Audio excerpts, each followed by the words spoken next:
మీషో నుంచి నేను ఒకటి ఎలాస్టిక్ బ్యాండ్ ఒకటి లేస్ ఒకటి ఆర్డర్ పెట్టాను. అది ఎలా వచ్చిందో ఒకసారి మీకు చూపిద్దామని ఈ వీడియో చూపిస్తాను.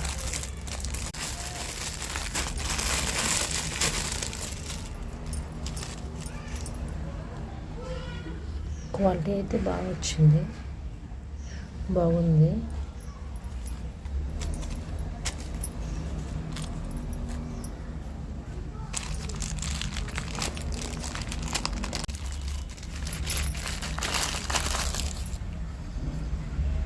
ప్లాస్టిక్ నేను 1 ఇంచ్ ఇచ్చాను. ఇది కూడా ఒకసారి ఓపెన్ చేసి చూపిస్తాను. క్వాలిటీ ఇది కూడా బాగానే అనిపిస్తుంది. యూజ్ చేసాక తెలుస్తుంది ఎలా ఉంటుందో. ఇది 10 మీటర్స్ నాకు 130 పడింది. ఇది 8.5 to 9 మీటర్స్ వస్తుంది అన్నారు. మరి ఎంత ఉందో చూడాలి. ఇది నాకు అప్రాక్సిమేట్గా 1